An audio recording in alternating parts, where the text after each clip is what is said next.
Hey, how you doing? My name's Bob Mann with Triangle Appraisal Group. Today we're going to talk about, you probably wonder a lot of times, how much is my land worth? The key factors in valuing the land, right, is, well, number one thing is location, right? Proximity to amenities, like for a young family, it might be schools and a supermarket, shopping centers, and proximity to a highway like 540 or something like that.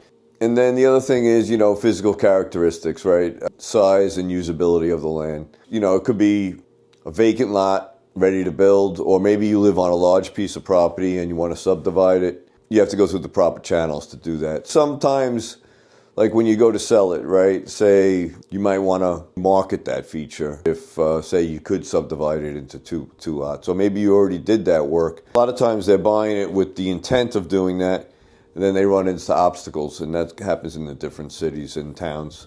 Zoning and zoning laws will influence the value of the property. Valuation process, it's the method used usually in a residential 1 to 4 family is a comparative market analysis. We're going to look for recent comps in the area, similar to the subject, meaning the house that is being appraised, and come up with a value for the property. The two key factors there is you want the most recent comps and proximity.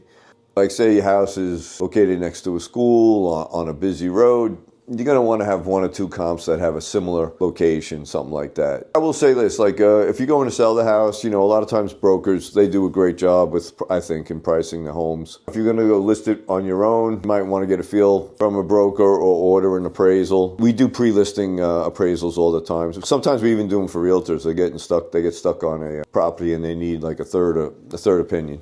Preparing for the appraisal, you want to, just collect all recent work done to the property or any future development plans, meaning like if you are able to subdivide it and you had that work done already, you would want to present those plans. So if you have a previous appraisal, you would show that. Any documents you can get together about as far as work you've done, just to sum it all up, finding out the value could help you make decisions going forward, informed decisions about little things like any work you might want to do. Is it worth the effort? You might want to say, all right, this is what it's worth now. If I do this work, then what would it be worth? Meaning adding, subdividing the lot, selling the lot separate, putting another piece of property on there, maybe expanding the house, maybe putting a second floor on, you have double the square footage. It's a good idea to know what it's worth at the time before you do anything, so you know what your investment cost is. And if you have any other questions, feel free to reach out to Triangle Appraisal Group, and we'll try to help you through that process. And